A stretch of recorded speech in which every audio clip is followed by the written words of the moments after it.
aṅụrị excitement mgbe onye nke iji mabara ebe a sị ọ gị were ife lụrụ anyị ndị steeti niile anwa bụrụkwa ya akosime. Our people lack knowledge, and what our work is mostly to educate, to give orientation to our people, to know that at the end of the day, we are going forward.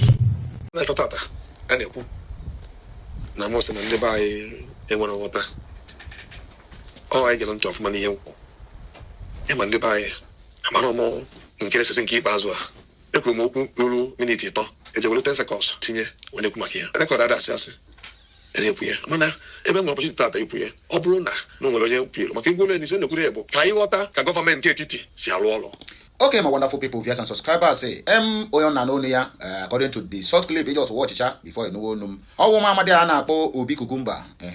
In case na the only Uruya bara omibo, with ego whenever in a bitter any kind of dangerous alcohol by name, whether bitter cola or bitter this, bitter that. That is the only Uru this guy in Abarani. If there's anybody who will tell me 1 or 2 companies that this guy have in Biafra land or anywhere that he employed all his employees in that very particular company, half of it are Igbos, please name it at the comment section of this video.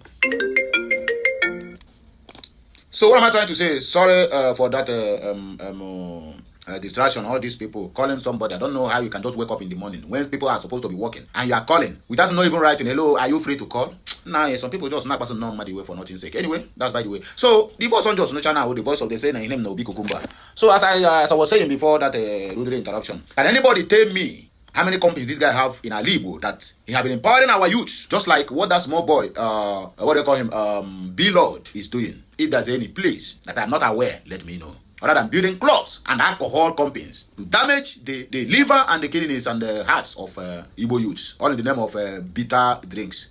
I think that one is not enough. Then to pour more salt in injury, he go to Enugu because of his city girls nonsense movement and then categorize it that Igbos lack knowledge.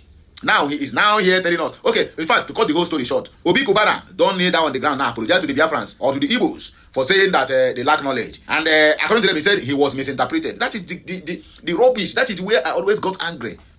Any politician who come and make mistake, is either he will tell you that it's his opposition pursuing him, trying to paint the word he said another different. Or when they are being caught in the act, they will tell you it is AI. And anyway, I blame the so-called Europeans who are giving them all these languages. Allow them to be ruling their people in their local language. Let me see how they will come out and tell you that when you are being captured, pursuing somebody's let me put it that way. Then he will say, no, it's AI that somebody used to jam two of you together. Ndara, ndara. If you got the idiotic human being, I don't come out now and say, we miscalculated him. 3 minutes video, it was shortened to 10 seconds and again. But the fact is that you said Igbos lack knowledge.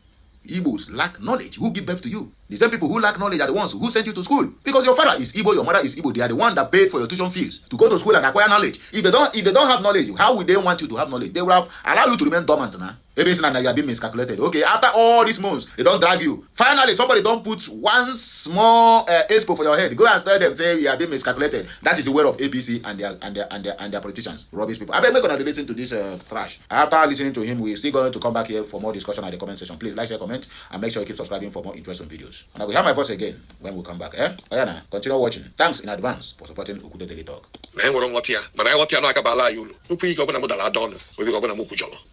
Emebuluze mmiri na nwatakịrị na waro ya fo ọ ma gbapata ozu a bụlife Igbo ji kamba fanene onye abokwu na amadara ọrụ. Never, and I mean ngwalekwe we he fall again. He don't fall again. No ya ma wo gbata ozu ora ihe Igbo ji eje mba ebo Obi Kubana biko. How many people go gbata go ozu? For as far as I am concerned, your penny never reach my side. Never reach anywhere, anybody close to me.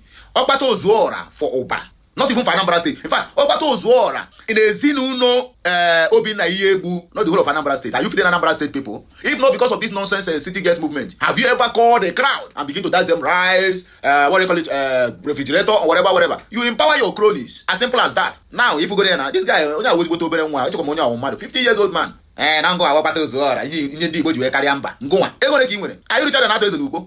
Hey, over cool. I beg on the listen to the trash. I go to cut to the reato. I go to the mo. I beg if you are not okay with it, because I watch now. If you are bypass or if all the young man, I go to cut out. Nko no kuru na de home. I just go because he will still come back and tell you that now opposition now they make this one, or will tell you that he have been misquoted out of context because that is their normal English. Obi ni yebu obi kubana. We should forgive you. No forgiveness for you. Obi ni yebu obi kubana suso chiono. Ozi zira muroko orugo erigwente. For sure. Easy kote. We had you. It was very clear that my people lack knowledge. That was why I told you, my brothers and sisters, that they are going to deny. Obi Kubana is going to deny that he never said it. Yeah, of course. Now, you people should save this video. Archive it. We know them. What is he now saying today? That he was misinterpreted. He was misunderstood. That he made a video that what he said was over 3 minutes video. But they now had to cut out. They now had to crop out few seconds of where he said something that was not even exactly what he meant. Atuarigo. I cannot hear. You know, and I don't see where they come from. That we should not throw the baby with the dirty water. Obina, I check out my mama bath. Mammy, I check out honey in the chewy no hair. You are the baby inside the bath. We have thrown you away inside dustbin. You belong to the trash. You don't cast though. Oh, Obina, you cast go. You have cast now. Una no say he gets Odogu bitters. That Odogu bitters. A lot of people say they don't go drink again. Obi Kubana go post something. I see how youth, some of the youth, most youth, where they follow him for Instagram, they always come to say nice things to him. But recently, Obi Kubana is very amazing. Obi Kubana is on social media. They don't drag them the same way they are dragging a past my neighbor generator. My brother, you can never be following APC and expect to have right-minded people supporting you. That is lie. You can only because Daniel Boala made us to understand that once you join APC, that your brain that works 365 days in a year stop to work. That is how they drag that actor and also content creator Afolayan, who joined Echo, whatever. They drag the guy to the extent the guy came out, kneel down on the floor and begin to beg because they know that APC is going to fall. Government comes and government goes. But look at our monkeys. They call themselves our brothers. And now trying to teach us another different English apart from what we learned from school. The same school, I go with them. Now they are trying to let me know that I don't have brain. Only them that went to that school and have brain. May God forgive all of us. Obi Kubana Kumazen adopt what is in the media. Odo, I don't go to audio. All these things won't be human GC way kote. Oh, yeah, kote ya buru, okoto buru. You promised Tinubu or Sheyi Tinubu that your people will vote for him because they did not vote for him in the last election. That was why they are sharing. They are still sharing rice in other regions. And the moment it got to Southeast, Fabido Kewe, so you mention and Kekena Pepe. Shuttle bus. Why? Because Obi Kubana tell Sheyi Tinubu, don't give my people rice. So this ones they're very stubborn. No share rice. No share rice. Try to give them something. No now why don't give my people so you mention for him will stay? My brother Biko, my sister, my uncle, my aunt. Anyway, where they see this video. Biko Kokenaka as only Igbo. Tiaka no bigi say I am proud to be an Igbos. Even the people where hold your chichi, where be Yariba, where hold the mantle of leadership from Asorok. Now rice and Agege bread they share to them. They get your own turn because you are specially made. You know what you receive? Shuttle bus, Kekena Pepe, showing machines, deep freezers, phones, laptops, motorbikes. To support the masses. Koro when you are a special being. When they need your service, they need to bring a special sort because I say, Ada waka, we are forgetting Afumate. One name, Iwo na Igbo, na Su Igbo, na Eru Igbo, Neji Igbo, na Bata, Tiaka no Bigese, God, war was on Mabia, Memo Igbo. Please continue listening to this, our sister. When they went for that, their gathering, it no shock you. Both sewing machine, air condition, TV, plasma TV. While other regions, then they give the one Derika of rice. They give people in my region. They give my brothers and sisters in Imo State Derika, even though they say that some of them are stage, they stage up. But the point is that the respect where that region they call South is a park. No be small respect we park. Now that respect we will carry. Now we make them they select the type of thing where they go give us. That will not even change our own decision, what we want. Because they know the bias. Our farmer on we will not forgive him. Are we going to forgive him? No, he said it. That we lack sense, we don't have sense. No, no,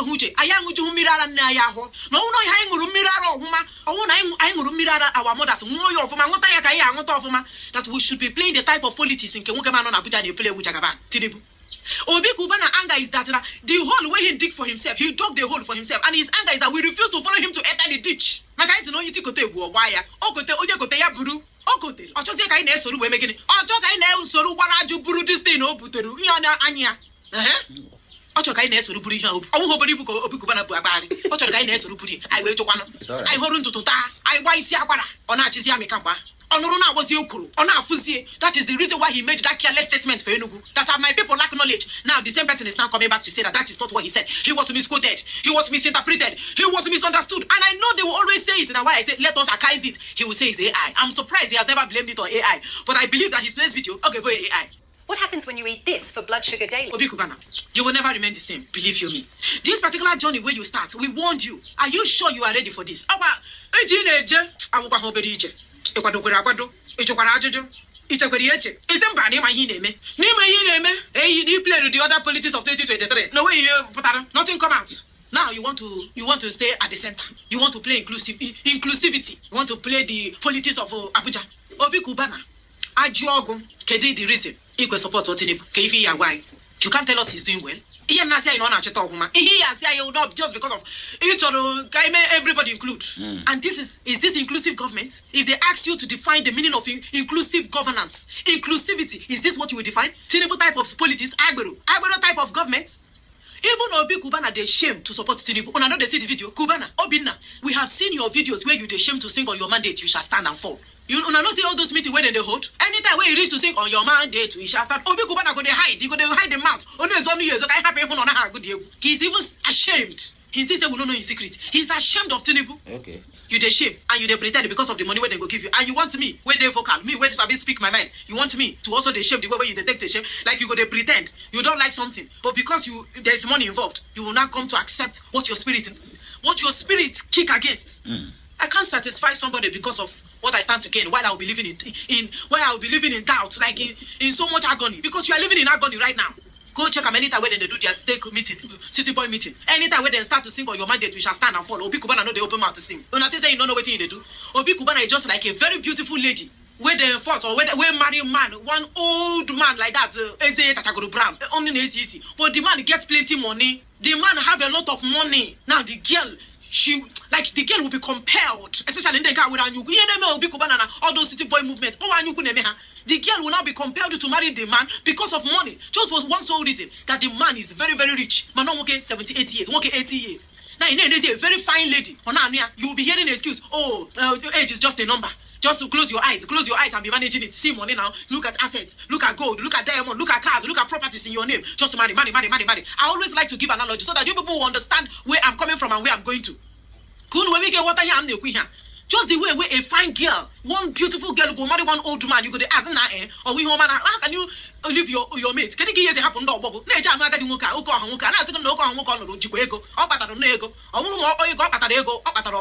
Now my future and that of my children is sure. Let me just eat this man money. Better for her, so that she will claim the properties that the love of that the type where Obi Kubana gets for Tinubu. Obi Kubana is just like that girl. We see man. She know that this is not the type of person she like, but she will have to lick the man ass because of the money involved. And you want us to come the lick the ass where you the lick. Kubana, Obina. Because of money. I'm not like you. Everybody cannot be like you. Everybody will never be like you. You are not recognized. We only see you as a skit maker. You don't talk for us. You don't speak for us. Your voice doesn't count in an Igbo. That is why you have been explaining. You go explain, tire. You know the best way for you talk now. We go listen. You are not even inside it. You are not one of the 300,000 men in Igbo land. We go speak where anybody go listen. It's just because you have Instagram account. Somebody asked this question. This is a VDM. Asks a Kubana chief priest. And that same question goes to Obi Kubana. What is the agreement you signed with Bola Ahmed Tinubu to support him? Just like what our sister said before. Under what condition? To release Mazi Nnamdi Kanu or to better the lives of the people of the Southeast? If you ask these people, if they sign any agreement, my brother, I can bet you only 1 billion naira don't carry their head go off and they don't begin to campaign. And you saw Isiago, what is Isiago here? Support on social media, we didn't make a skit. For their mind, they say you get influence, that you can influence any vote. You can't even influence anybody to vote for Tinubu. That is why you are explaining from one TV station to another TV station. You go explain entire. As this particular journey. Explain. He walk back to Ozu. So na family ke batare. He has said that he walk back to Ozu family. Go ha Ozu.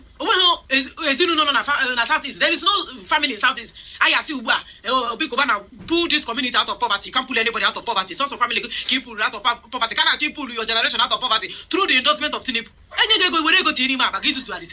We know they forgive Obikobana. And we know they forget. We know they forget. We know they forgive. We know they forgive. We know they forget. An IQ of 85 to 115. We can never accept this apology. We have thrown the baby. Like I said, we don't throw everything away.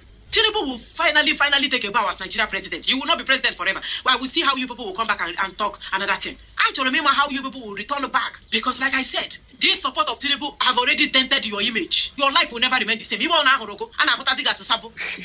Look at the price of fuel now, over 1,400 naira. Man, you don't beg now boy can AC. But your people in South is the fuel when they say 1,400 naira. Can you buy it for them? Can you? Other countries are subsidizing fuel for their people temporarily until the Middle East war come to a conclusion or a total end or temporary end. But Tinubu refused to do subsidization, and people are suffering. People do not know lights, and the reason why people are sweating inside their houses is because there is no electricity in Nigeria.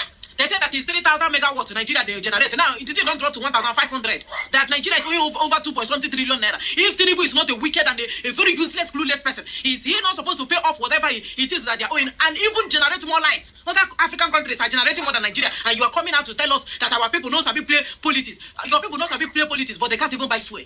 Jake is only have fuel in the Southeast. My people, because this message recognition jebe all back I megani kaya abadoko when I say oh I didn't ma the one ma because new week and this new week I got dikechi without the chagora ada agwago and this new week if I'm not in aka kana ga were open nambata anyi tuko ke abia ma biko gozie anyi gozie nwoke gozie nwanye gozie onyukwu gozie onyenta kwa na tin aka wuna nko owuni ihe if I ga na ebite ihe ndo ibo na akpọ favor ọ ga dira mana eke dira mana ori dira mana afọ dekwa anyị mana nkwo ọ na afụgo ihe amade a na-akpọ Obikukumba ihe okwuru ọ dịzere ngwa ịbazi na comment drop or if you then they see all these things. Okay, have a nice day. I'm a good control to bless us all. Kachineke mezu okwu.